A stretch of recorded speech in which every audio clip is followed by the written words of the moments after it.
Well. Welcome to Prepper Talk Radio. It is Friday.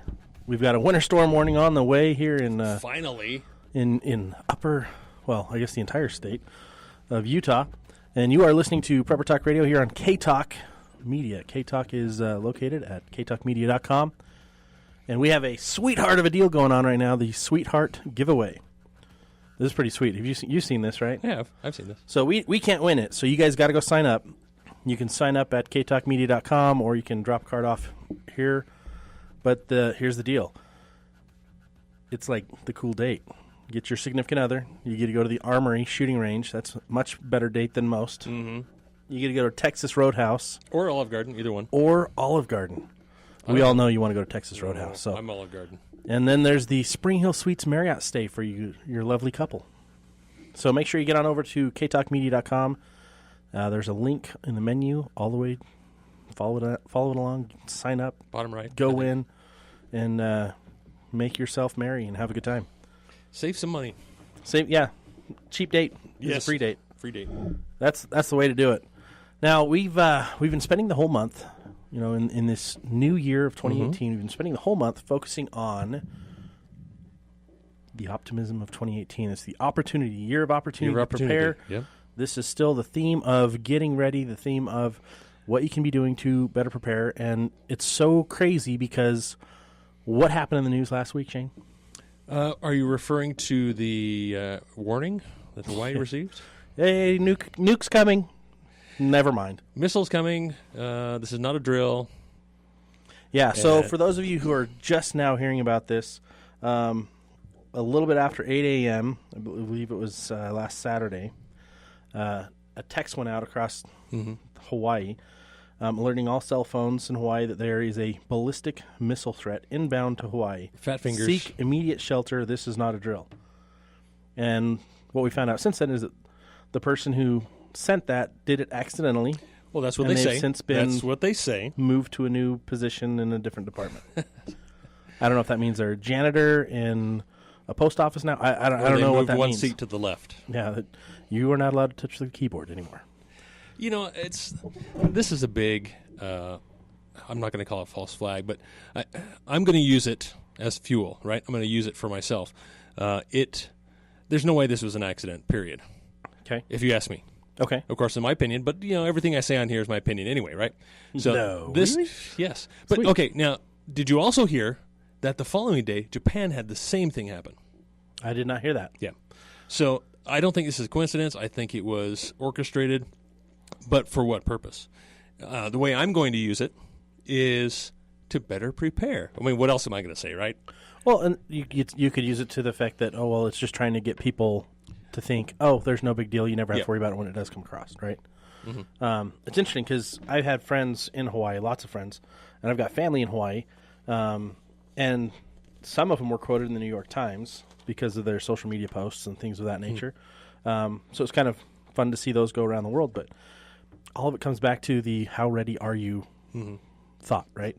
Have you done anything to prepare yourself? Kind of our theme for the month is planning and preparing for this year, for 2018. Yeah. And, as I mentioned, I'm calling it the year of opportunity primarily because we have the opportunity to continue to prepare. Mm-hmm. Every day is another opportunity. Every day, every minute, every hour is another opportunity to prepare. And it's not just prepare, get more food storage. Of course, that's a big part of it. But, I really am, as I mentioned before, focusing on skills this year. So I want to pause you there. Yes, please. And I want you to think about the mindset of the people who weren't prepared and how they reacted. And I'm going to read something over the air. I'm going to pretend that I'm a great orator and share something fantastic. So this is from the New Yorker. This is one of their writers who's living in Hawaii. We were sitting out on the lanai when the announcement came over the building speaker that there was an inbound ballistic missile to Hawaii and that it wasn't a drill. They repeated that, and then I got a text confirming it. I then got a text from a friend who's an airline pilot who runs a Honolulu route and happened to be in town saying, did you guys just see this?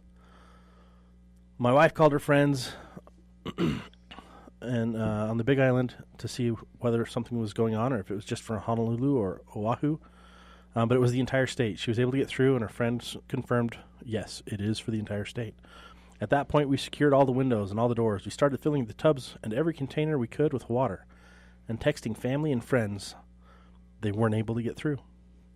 Wow. It took maybe a minute to process that this was actually happening. It was an, oh my Heavenly Father. I'll just quote him. Oh my God. But I need to execute and I need to get things done kind of feeling. Is this real? Can this really be happening? They're going to shoot it down, right? What happens if our building collapses? What happens if we can't get our little girl out? About 5 minutes later, we were visibly upset. My wife was crying.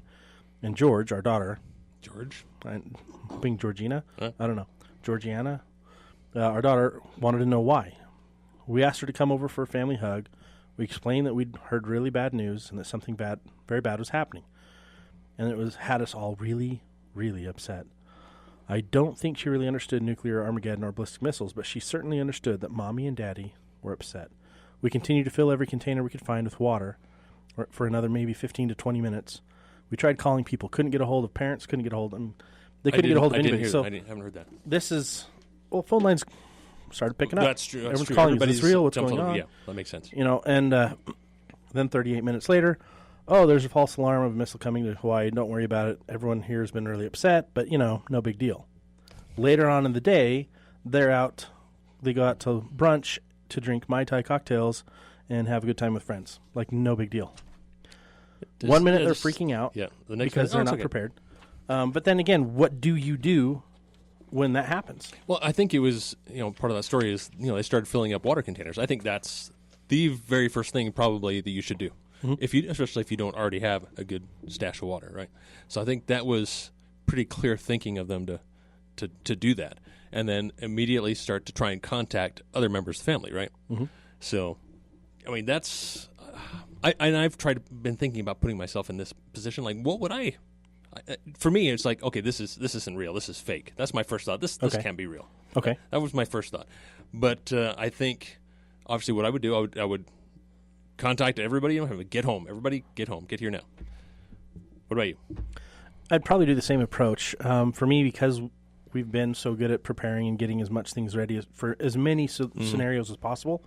Thankfully, I'm not in Hawaii, so I've got more mountain shielding. I've got basements. There's things that we can utilize here in Utah that they don't have there, right? And that kind of led me to, okay, what are my priority steps? First is make sure do a quick family check. Where is everybody? Where are we? What's everyone doing? And if communication's down like they were, then you got to move on. And just say, okay, everyone's up for fending for themselves. The tubs up. Do we have a meetup plan for after this blows over? Do we have a communication plan for after this blows over? Or communication plan. The first method of communication failed, obviously, right? Right. So that's your primary is pick up the phone. That didn't work. Okay, what's your secondary PAC? What's your alternate method of contact? Okay, maybe it was text. Maybe it was messenger, right? And then follow that plan, but have it written and have everybody aware of what that plan is so that, okay, I can't get a hold of them on their phone. They got to be trying to call me. Mm-hmm. Let's go to the secondary. Let's check the second. No, that's not working. Let's go to the tertiary. Let's go to the primary alternate contingency plan. There we go. Yep. And so utilizing those systems, utilizing those solutions to try to get a hold of people, but you've got to then move on, right? You've got to then continue on with your planning. You've got to continue on with, okay, what do we do now? What do we do now? What do we do now? But if you don't have a plan. If you don't have a plan, you're going to freak out. Yeah. And that's kind of exactly my point is there were so many people that I knew that were posting online afterwards how they didn't have any go bags or bug out bags or 72-hour kits or anything, whatever you want to call it. They didn't have any of those. They didn't have changes of clothes ready to go. They didn't have copies of IDs ready to go. And so they're running through the house trying to find identifications, trying to find passports, trying to find a change of clothes, helping the kids all get packed because they were trying to get to the school, which was better built, and it was built out of concrete, than where they currently lived in a wooden house, wooden framed home. So they were full panic mode. In my house, if we knew we needed to evacuate to a safe location, it's go downstairs, grab these bags and go, or go downstairs depending on the type of situation. And it's things that we've talked about, things that we've written down, things that we've planned. But I saw so many people saying, I didn't have anything ready. I didn't know what to do. I was just totally freaking out. Now, on the other side, my family lives out there, and a couple of my friends that live out there who are preparedness-minded, they were like, well, hopefully the Navy shoots this thing down, which it should, but there's really nothing we can do more than we've already done, so let's hang tight. Yeah, and remain calm. Remain calm. It's funny because my sister, her husband's in the military, and he's like, it's fake. It's not real. Like, immediately. He goes, I would be notified. Yeah. Number 2, their dog was freaking out because of all the sirens, but they were like, just calm the dog down, we're fine. Just calm the dog sirens down, as in police sirens, though, I mean. No, they have island alarm. Okay, because I knew they had the island alarm, but I heard that it was not triggered. It was triggered in their area. Was it? So okay. I think some areas it was, some areas it wasn't. Okay. But their area it was triggered, and that's what that would really freak me out. At that point, I would think, okay, this has got to be real. Yeah. Where if the text's going out and that's all you hear, and not the but those alarms have been going off. Those sirens have been going off. Scheduled warning systems for the last few months. Okay, so and they've started doing. They're being conditioned. Yeah. To hear those alarms. So, but let's look at the reality. I mean, I'm going to go back to a little archive moment here. All right, cool. Way back, right before we go to our break. But this is from the Duck and Cover, circa 1951. Okay. Instructions on how to... Okay. This is what you need to do. You need to get cover as quickly as possible. If you have advance warning, you should get to the sturdiest indoor area you can reach and take whatever food and water you can easily carry. And then based on where you are, the first warning is the brilliant flash of an exploding atom bomb. You have just a few seconds before it goes to the brilliant light, from brilliant light to searing heat. You've got to get under or behind something that will block the light, and ideally something that will provide shelter from the following blast wave. Something sturdy. Yeah, once that blast has passed, you have a few minutes before fallout, radioactive dust from nuclear explosion, starts to settle. Oh, so much fun.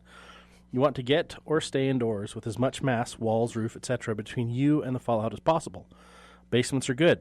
Good job, Shane. Middle floors... They're not great, they're good. Yeah, middle floors on high-rises are good. Underground parking garages and subway stations are really good. When the fallout starts to settle, you want to be indoors and undercover, not stuck on a highway trying to evacuate the area. That's what most people think is, it's coming, get out of town. Right. You don't have time. You don't have time for that. For me, it's get safe, wait it out. Don't run, duck. Yeah. Duck and cover. Yes. Hence the name. Not run. Duck and cover, circa 1951. That was back when the United States government was like, hey, guys, you got to be responsible for yourselves. Take care of it. Here's the information you need to know. Yeah, they were actually promoting gardening and self-reliance that way, which is no longer the case. They want us to be reliant on them. Everyone should have their own chickens and all the other farm fun stuff. But now, nope, sorry. Yep. You don't need to worry about it. Go to the grocery store. Everything's taken care of for you, or drive in, or whatever else makes sense, except doing it yourself. Exactly. And that's really, I think, what I really want to try and get across with wanting to bring this topic up this morning. We'll move on to something right after this break. But don't take everything for face value. Yeah. And rely on yourself. Don't rely on anyone else to validate.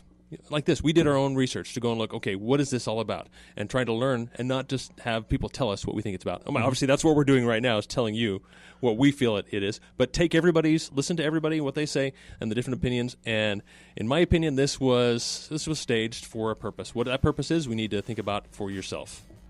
And we're going to discuss more about this after the break, talking about the preparing side of things. Cool. So stay tuned. We've got some more good content waiting for you right after the word from our sponsors. Well, welcome back to Prepper Talk Radio here at K-Talk Media. You can check out our archive, our podcasts from preppertalkradio.com. We're on Spreaker, iHeart, and iPod. iTunes. On your iPod, yeah. And you can also see them on K-Talk Media. So we're trying to get everywhere and be as readily accessible to you as possible. You can download it and listen to it all the weekend long. And what I'll be doing if I don't go on this camp out this weekend, I will be cooking some soup and staying warm inside my house because we got a winter storm warning coming. Sounds good to me. I like doing that. Severe winter storm warning, by the way. Well, I think that's the only time they should issue a warning, right? Because we get warnings for the stupidest things. Oh, there's a winter storm warning. It's going to be up to an inch of snow. Watch out. I know. Are you kidding me? No. That's not a warning. I'm sorry, but I lived in Utah all my life. I think I can handle an inch of snow, even if I'm not expecting it. Well, it goes to the snowflake argument. There you go. right? Some people are talking about how snowflakes are so fragile, blah, blah, blah. And other people talk about how snowflakes will kill us. Oh, yeah. Water will kill you. So it's like you can flip anything to be beneficial or a negative thing to you. That is so true. So we're flipping it all right now to helping you be better prepared in 2018, helping you take proper steps. Now, next week, we're going to be talking about early gardening, planning out, as well as some fun things with our friend Buna. She's going to be talking to Garden us Inspire. from Garden Inspire. She's going to also be talking about wild edibles and things you can look for. We've had her on every year, every spring. Yep. For the past 2 years. 3 years. Yeah. And she is... And what I like about Buna is she's not a typical gardener. She's more of an herbalist. I don't want to say naturalist, but she's not like, okay, you got to till your earth, you got to do this. She takes it the more natural way, like maybe like our ancestors did. She and harmonizes you know how I like with that. nature. There we go. If the ground is acidic, this is what you put in here. If the ground, alkaline, this is what you put in here. And these two things go really well together. Oh, so if you already got this tree, this goes great around it. So she teaches about, my favorite thing that she teaches is edible landscape. Wild edibles and, yeah. Her edible landscape, meaning plant things around other things so they're harmonious, beneficial. They're part of your landscape. They look good. And you can eat them as well. That's the way to go. Or should I say, that's the way to grow. Way to grow. Good one. Boom, boom. Oh, Hashtag stupid jokes. Dad humor. Hashtag dad humor. Because I am a dad now. I can qualify. Now, remember, if you fail to plan, you are planning to fail. Thank you, Benjamin. And I think that's more true than even I realize myself.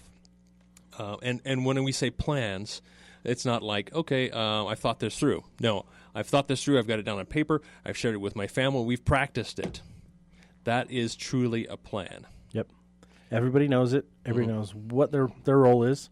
I mean, because I remember in grade school, we'd have class evacuation drills. And you'd actually, and in one class, we had the teacher had a chinchilla. I don't even really know how to describe that, but it's a little furry animal, right? And so there was a person each week that was responsible for it. And so when it was your week, we'd do the drill, and you knew, I'm supposed to go grab this and then get in line with everybody else, right? And we knew, leave everything else. Don't worry about anything else, but just grab these things and go. So if it was a tornado, we knew go into the hallway.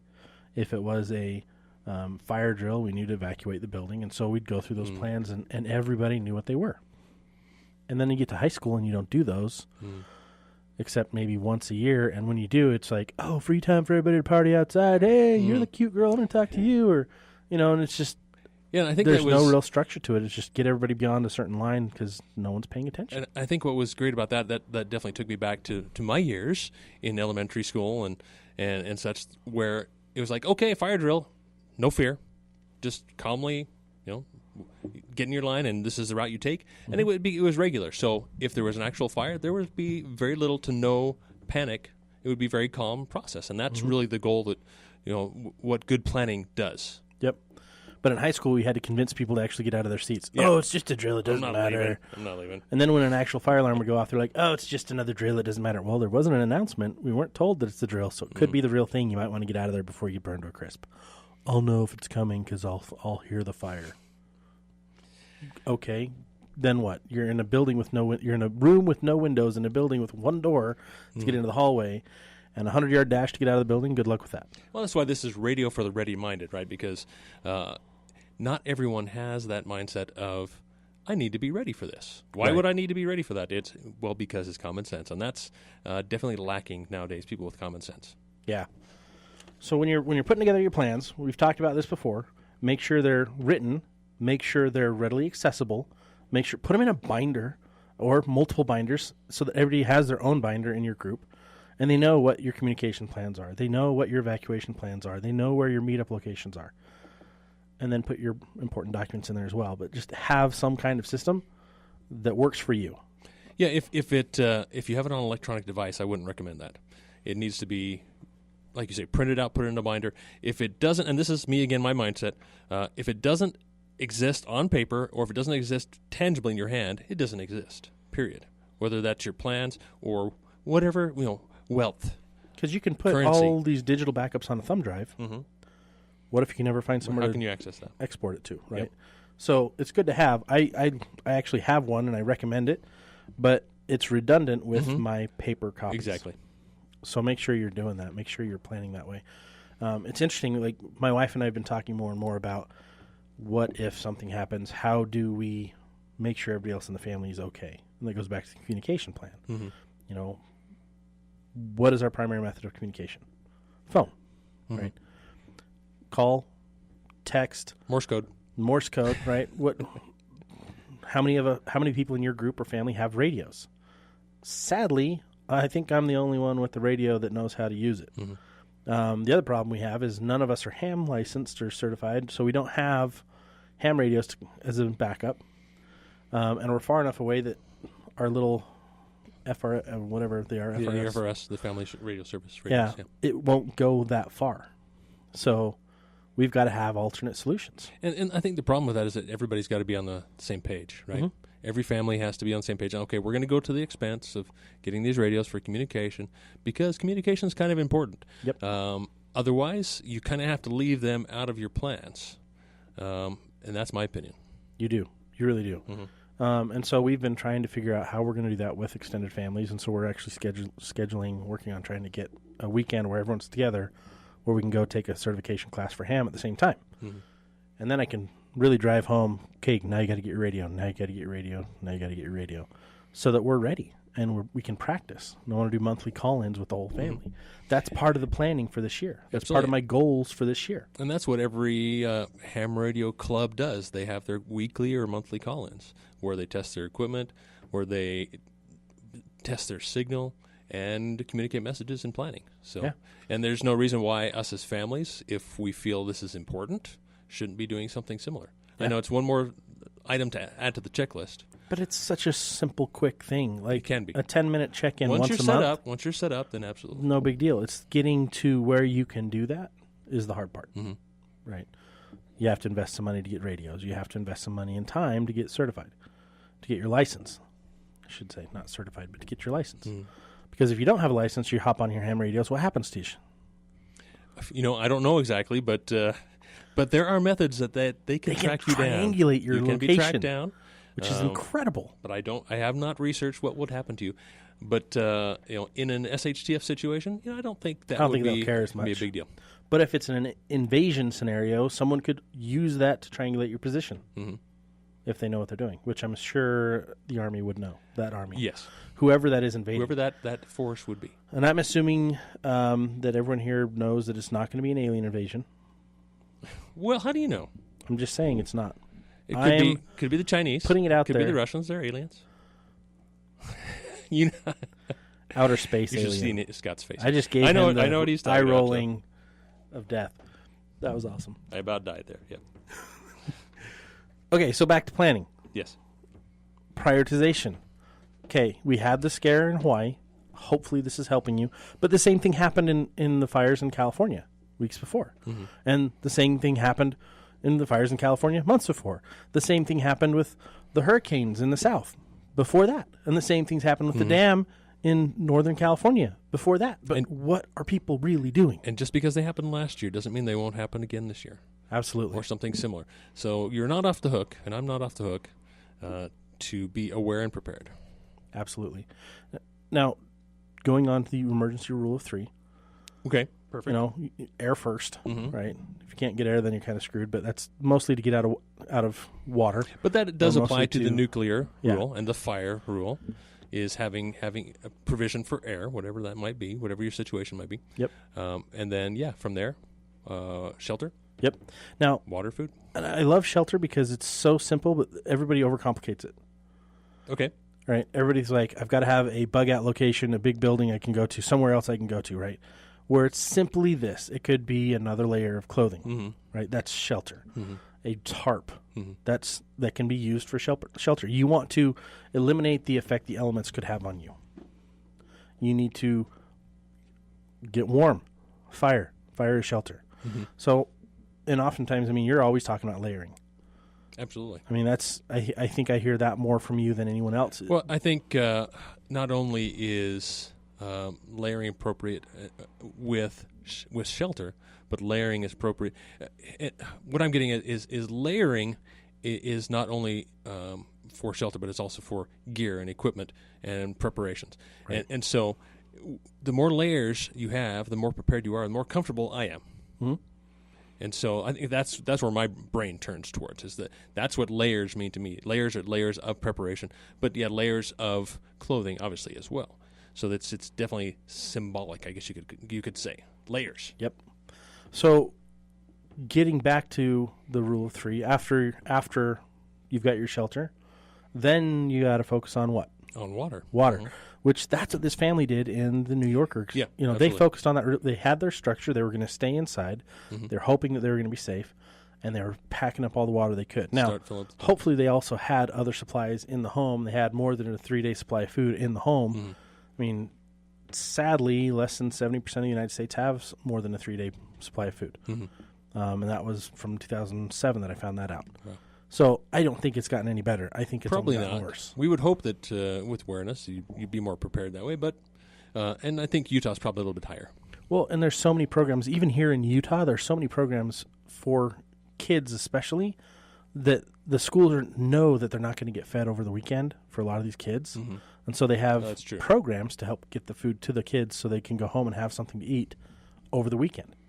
And that blows me away. What are the parents doing? Mm-hmm. Me, on the other hand, I'm like dumb, fat, and happy because I'm an overabundance of food because of those very concerns that I wouldn't be able to feed my kid. We've got the 6-month supply of formula plus a year supply of regular foods that my child can eat based on her age. I mean, she's 8 months old, so she's going to be off formula soon.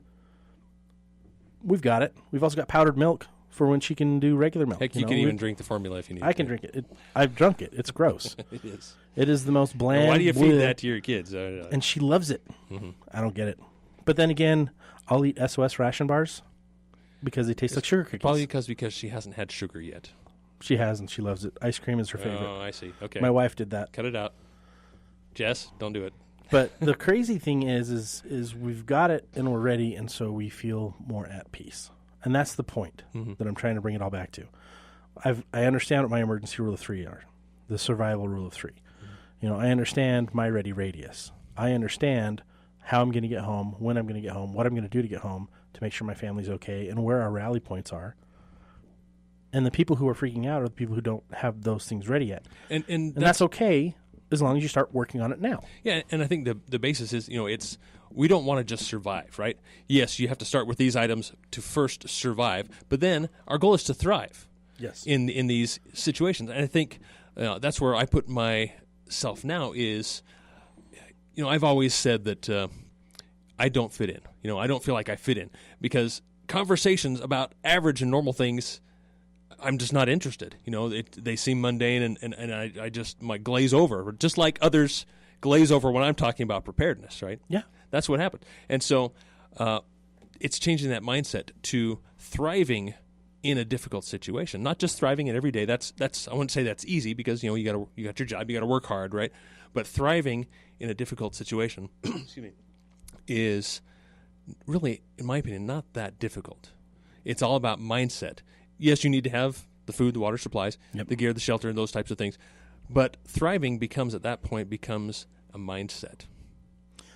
I agree, and when you get that mindset and when you start focusing on that quality of life, the longevity, you find that you don't need as much. Exactly. Right? Mm-hmm. You don't need to spend $100,000 to get your family prepared. You don't need to spend $10,000 to get your family prepared. It's amazing what you can do going over, like Smith and Edwards. Mm-hmm. I'm going to give them a plug here. Love that place. That place is ridiculous because I can get all my canning supplies. Mm-hmm. I can get freeze-dried foods.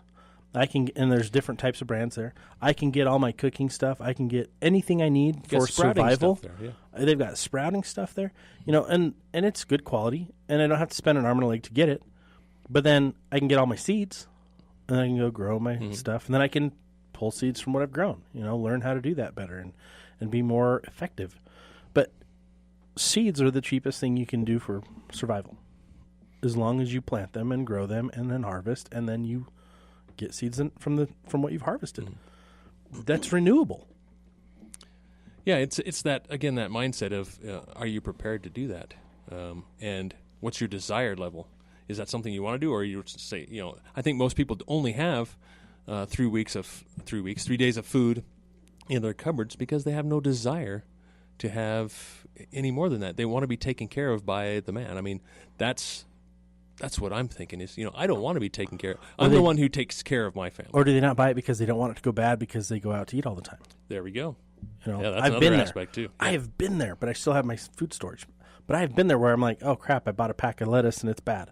Oh crap, all my vegetables that I bought a week and a half ago are bad because I didn't eat them because I've been lazy and going out. I mean, when I was single, that was the case all the time. Being married, it doesn't happen as often. We go through things quickly, efficiently, and they taste good, and they don't go. Well, they rarely go bad. Usually things that go bad are the processed stuff that we bought, and we think we're going to eat it, and then we're like, yeah, this is gross, and then just leave it there. Yeah, sorry about that. But it all comes back to planning. Now we're getting to where we meal plan, and meal planning we found is actually more affordable. Obviously, cooking your own meals is more affordable than eating out. Or even meal boxed planning, meals. Yeah, meal planning is way more affordable because you can buy if you know, hey, we're gonna have these types of foods, we can buy extra abundance of this and be ready to go for next week. And it all kind of circles back into a simple sphere of cost effective, and you don't have to think, oh, what am I gonna eat tonight? And then you're not thinking, oh, I'll just go out and grab something. So hang out, don't go out and grab something. We're gonna be right back after some messages from our sponsors. You're listening to Prepper Talk Radio on K-Talk, AM 1640. Welcome back to Prepper Talk Radio. You can find us at Prepper Talk Radio on the face of books, at the Twitter, where you can tweet things. The face of books. The face of books. We're online, guys, and we're actually on air right now. So thanks for tuning in. Thanks for being part of the show this week. We're going to continue our conversation about preparing, kind of what to expect for this year. And off air, we kind of started talking about it, so I want to jump back a little bit. Things to prepare for, things to be aware of. I mean, if you've been watching the stock market at all, if you've been watching the exchange markets, if you've been watching Bitcoin and all the other, right. I mean, if you're watching them, they're kind of all over the place. I mean, the stock market's gone up 1,000 points in how many days? 12 days. 12 days. 12 it went days up 1,000 points from 24,000 to 25,000 to 26,000 points in 12 days. That's is crazy. The fastest it has ever happened. Now, I think some people might initially think, oh, that's great because our economy is doing great. The stock market's going up, so everything else is going up at the same time. It's all good, right? Maybe. There we go. Maybe. And I think that's a tough maybe. And this is a long discussion, Scott. If we get into this, is a long discussion. But what you have to understand is what happened over the last 10 years. Okay. Massive money printing, right? QE 1 through 3, and who knows what else on the back end. So what's this doing? It's that money printing is inflation. That's the definition of printing money is inflation. And yeah, we're seeing. We can maybe call it mild inflation in our food and and everything we buy. Prices continue to go up, right? There's nothing that I see that goes down. Except for occasionally a sale on Amazon. There's things that go down. Hold on. Price. Let me explain what goes down. Some prices have not gone up. Okay. For example, the Wendy's burgers are the same price they were 4 years ago. However, the patty size and everything else is smaller. The buns, everything is smaller. There's a term for that. It's called shrinkflation. I know, I hate it. And it is real. Like, I think for me, the things that stood out the most for me, you go to the grocery store, I'm grabbing a box of cereal. I'm grabbing a box of cereal. And it's thinner than they used to be. They've made peanut butter. The bottle's the same size, but the bottom of it is more hollow, is indented. So yeah, this shrinkflation is absolutely happening, which is a form of inflation. Is what it is. Well, and the funny thing is I actually noticed that the other day. I saw a 20-ounce thing of peanut butter, and right next to it, the same size from the front, 16.8 ounce. It's wider but narrower in the bottom. So when it's displayed on the shelf, it looks like it's more product. Well, but it's that big thinner. dimple in the bottom, which then makes it impossible to get the bottom cleaned out. Get all the peanut butter. It's like, just charge me more. I understand what you're trying to do here. Bottom. Give me a just give me the freaking peanut butter. Yeah. And so we are seeing inflation because of this money printing, and that inflation is going into certain markets. We know what markets these are. It's the real estate market, it's the stock market, it's all the equities, the bond markets, and so forth. And that's where this inflation is going to. That's where all this printed money is going to. This easy money is going to. Sure, I've got a call. I guess we got a call. Let's see if maybe you need gamble. to correct me on this. Hey, thanks for calling Kate. Oh, they hung up. We tried to get you. We're too slow. I'm way too slow. So yeah, feel free to correct me. I make this a daily research topic, is trying to follow the markets and really see what's going on out there. So what does this really mean that the stock market has gone up from 20,000 up to 26 in a matter of 6 months or a year or so? Yeah, go for it. Hey, caller, thanks. You're on the air with Prepper Talk Radio. Do you want to talk about the economy? No, I want to talk about your terms. You don't call it shrinkflation, you call it deflation, don't you? Well, deflation is when prices go down because the supply of money, it contracts. So when debt is paid off or debt money is eliminated when debt, and I'm not explaining this, when money goes away by paying off the debts or you default. There's the word I was looking for. For defaulting on debts, the money supply shrinks, and that is technically deflation. So the price of things goes down. But yeah, no, go ahead. If the one is inflation, the other is outflation. Okay. Okay, hey, thanks. Okay, all right. That's a good point. Thank you. Yeah, I mean, there are lots of different terms for what's happening and for all these different financial terms. And I definitely don't know all of them. I just know I'm getting ripped off when my burger patty gets smaller. Yeah, exactly. And when my peanut butter jar has a bigger dimple in the bottom. Well, it's not just that we're being ripped off, we're being deceived. I think that's the big problem there. Same thing as being ripped off. It is. No, you're absolutely right.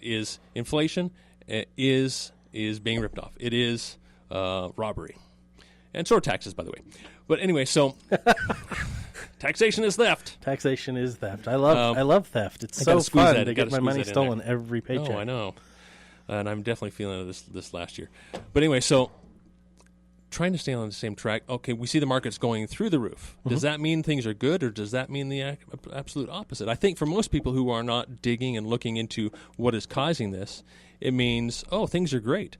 And what we see is a current metric that was just released is that 95% of traders, stock market traders, whatever, bond traders, 95% are bullish on the market. They are positive about the market, which is that's insane. That's insane. Everyone obviously knows that everything is overvalued. The real estate's overvalued. The stock market, the markets are overvalued, and debt is through the roof. And yet, 95% of all traders are optimistic. They're bullish. That doesn't sound right to me. Things are not clicking for me there. For something to go up continually I think the stock market has gone up without a 10% or 20% correction for over 18 months now, something like that. Wow. And that has never happened before.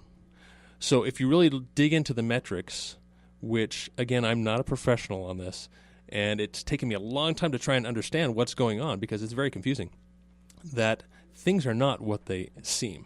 Yeah, let's take another call. Hey, thanks for joining us here on Prepper Talk Radio. Do you have a comment on the economy? Yeah, is this the Kevin Jackson show? It's not. It's Prepper Talk Radio. Or is that because we're talking economics and such? Yeah, what happened to the regular national guy that they've been trying out? I think what happened is we were lazy sometimes, and so they would play his show during our time.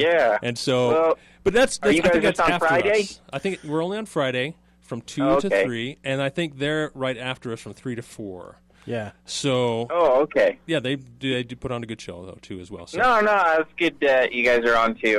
That's all I wondered, and I listened to a really interesting prepper podcast, but it was about 4 different